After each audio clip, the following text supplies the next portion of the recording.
वक्फ संशोधन bill 2025 India में बहस और जांच का विषय बन गया है।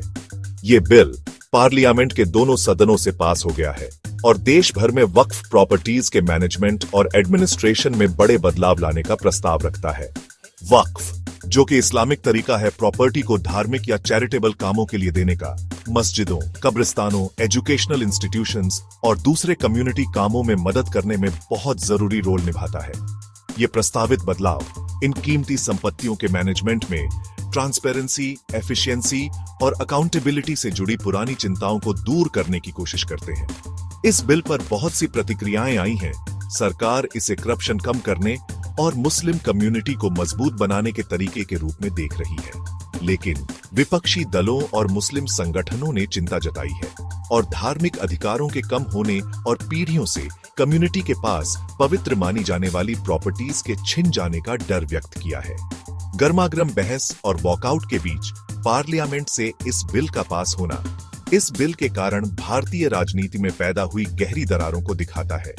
इस विवादास्पद कानून के केंद्र में एक बुनियादी सवाल है, क्या ये प्रस्तावित बदलाव वक्फ प्रॉपर्टीज के सही में सुधार और बेहतर प्रशासन की ओर ले जाएंगे, या ये मुस्लिम अल्पसंख्यकों को अलग थलग करने और उनके अधिकार छीनने का एक और जरिया बन जाएंगे। जैसे ही ये बिल राष्ट्रपति की मंजूरी का इंतजार कर रहा है, इसका भविष्य अधर में लटका हुआ है, जिसके मुस्लिम कम्युनिटी और भारत के धर्मनिरपेक्ष ताने बाने पर दूरगामी परिणाम हो सकते हैं। वक्फ संशोधन बिल 2025 के बारे में बहस सिर्फ कानूनी बारीकियों या प्रशासनिक सुधारों के बारे में नहीं है। यह विश्वास, प्रतिनिधित्व और धार्मिक स्वतंत्रता और राज्य के हस्तक्षेप के बीच नाजुक संतुलन के बारे में है। वक्फ संशोधन बिल 2025 वक्फ प्रॉपर्टीज को नियंत्रित करने वाले मौजूदा कानूनी ढांचे में कई अहम बदलाव लाता है।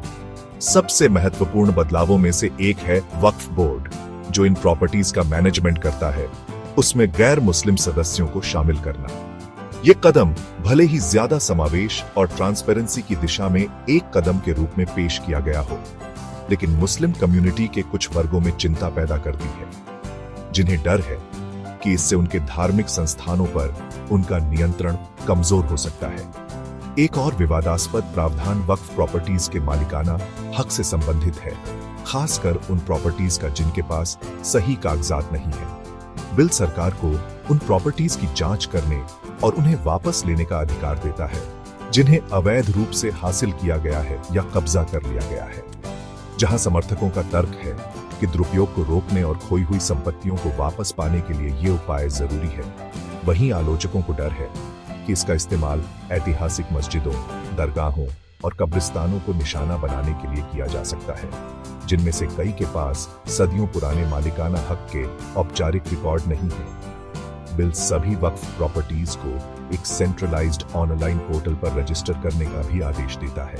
ये एक ऐसा कदम है जिसका उद्देश्य एक व्यापक डेटाबेस बनाना और ट्रांसपेरेंसी को बढ़ाना है। हालांकि रिकॉर्ड के डिजिटलीकरण से प्रशासन में तेजी आ सकती है और अनियमितताओं पर लगाम लग सकती है, लेकिन तय समय सीमा के भीतर इस बड़े काम को पूरा करने की व्यवहार्यता को लेकर चिंताएं बनी हुई हैं, खासकर कई वक्फ बोर्ड में प्रचलित खराब रिकॉर्ड कीपिंग को देखते हुए। इसके अलावा ये संशोधन यूजर द्वारा वक्फ खंड को हटा देता है, जो लंबे समय तक इस्तेमाल को वक्फ स्थिति के प्रमाण के रूप में मान्यता देता था। इससे उन समुदायों में चिंता पैदा हो गई है जो पीढ़ियों से धार्मिक स्थलों के संरक्षक रहे हैं, लेकिन उनके पास अपने मालिकाना हक को साबित करने के लिए औपचारिक दस्तावेज नहीं है। सरकार के इस आश्वासन से कि इस प्रावधान को पूर्वव्यापी रूप से लागू नहीं किया जाएगा, इन आशंकाओं को दूर करने में कोई खास मदद नहीं मिली है। वक्फ संशोधन बिल 2025 ने सत्ताधारी सरकार और विपक्षी दलों के बीच एक तीखी बहस छेड़ दी है, जिसमें दोनों इसके इरादे और संभावित प्रभाव के बारे में विपरीत बातें कह रहे हैं। प्रधानमंत्री नरेंद्र मोदी के नेतृत्व वाली सरकार का कहना है कि यह बिल वक्फ संपत्तियों के प्रशासन में सुधार और मुस्लिम समुदाय के लाभ के लिए उनके उपयोग को सुनिश्चित करने के उद्देश्य से एक बहुत जरूरी सुधार है। उनका तर्क है कि वक्फ बोर्ड में गैर मुस्लिम सदस्यों को शामिल करने से नए दृष्टिकोण और विशेषज्ञता आएगी, जिससे पारदर्शिता और जवाबदेही बढ़ेगी। इसके अलावा सरकार इस बात पर जोर देती है कि बिल का उद्देश्य अतिक्रमित वक्फ संपत्तियों को वापस लेना है, जिनका दावा है कि अक्सर व्यक्तिगत लाभ के लिए दुरुपयोग किया जाता है, जिससे समुदाय अपने सही लाभों से वंचित रह जाता है। वे इन उपायों के औचित्य के रूप में कुप्रबंधन, भ्रष्टाचार और अवैध भूमि हथियाने का उदाहरण देते हैं। सरकार वक्फ रिकॉर्ड के डिजिटलीकरण को भी अधिक पारदर्शिता और दक्षता की दिशा में एक प्रगतिशील कदम के रूप में बताती है।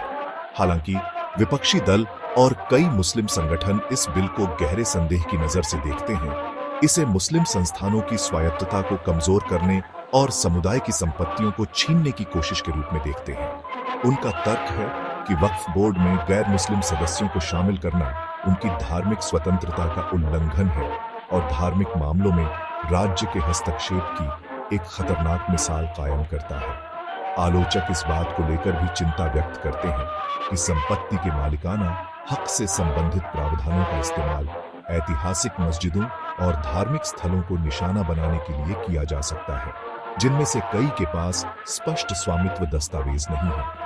वे अल्पसंख्यक अधिकारों पर सरकार के बढ़ते अतिक्रमण के रूप में जो देखते हैं, उसे इंगित करते हैं और डरते हैं कि यह बिल उसी दिशा में एक और कदम है।